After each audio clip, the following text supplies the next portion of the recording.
Welcome to another bite-sized episode of Cream Rises Up. Smartphones and other wireless tech products emit electromagnetic frequency to perform different kinds of communication through a cellular, Wi-Fi and Bluetooth networks. We know that electromagnetic frequency can cause an adverse effect on humans if not regulated to a safe level. In order to ensure the safety of all EMF emitting devices, many countries use what's known as SAR value or Specific Absorption Rate. The SAR standard is specifically focuses on the heat generated from electronic devices and how much our bodies can absorb without experiencing adverse health effects. Recently, we heard that the French government has ordered Apple to stop sales of the iPhone 12 due to concerns over excessive electromagnetic radiation. France's National Frequency Agency informed Apple that the iPhone 12, released back in 2020, exceeds European Union regulations for specific absorption rate.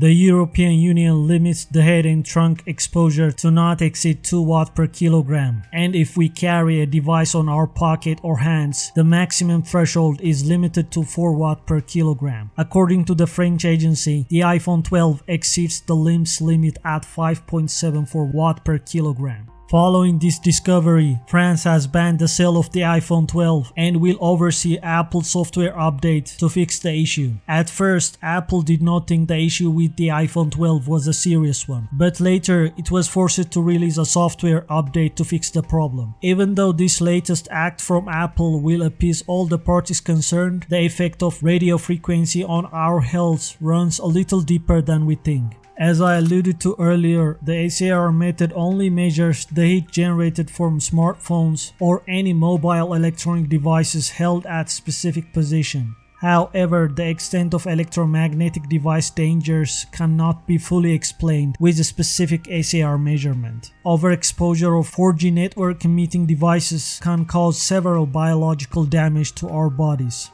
The lobbying power of big tech on lawmakers across the globe is immense. Multinational telecom companies are almost always get what they want when it comes to introducing new technologies. In the US, for example, the FCC or the Federal Communication Commission is granted by federal law to regulate wireless radiation risks. This, coupled with the FCC mostly siding with wireless network providers such as Verizon, makes things complicated.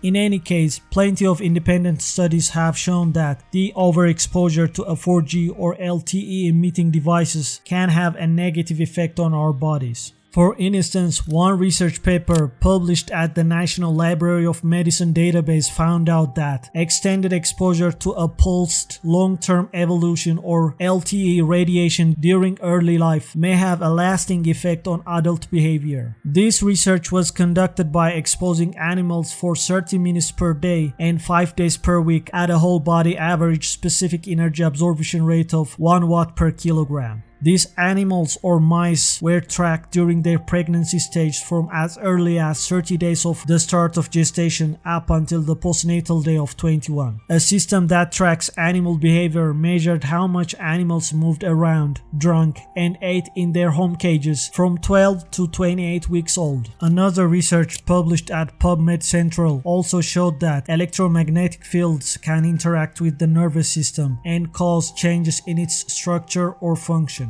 This study specifically aimed at examining how 4G cellular phone radiation affects the hippocampus of a mouse, a brain region involved in learning and memory. The animals were exposed to 2400 MHz of radio frequency electromagnetic radiation daily for 60 days. Compared to a control group that are not exposed to a radio frequency, these exposed mice exhibited a significant increase in anxiety-like behavior. The other alarming research finding published at Science Direct revealed that long-term exposure to a 4G network resulted in a decline of male fertility. Researchers developed a new exposure model to study the effects of 4G smartphone radiation on the testicles of rats. In this model, the rats were exposed to a localized radiation from a 4G smartphone for 6 hours each day for 150 days. The results showed that the rats had decreased sperm quality and pup weight as well as testicular injury.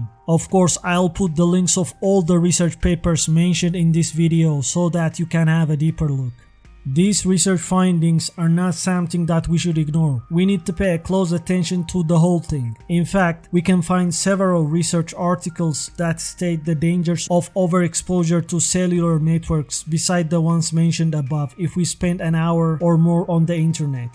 I understand that for most of us, living without smartphones and wireless communication devices is nigh on impossible. Wireless communication is ubiquitous these days and there is no getting away from it. However, we can reduce their impact on our precious health by doing simple things such as using wired headphones or speakerphones while engaging in phone calls can play a significant role in decreasing the impact on our health. Also, it is important to avoid metal cases for our smartphones to lessen the effect of EMF radiation exposure when it bounces off metal.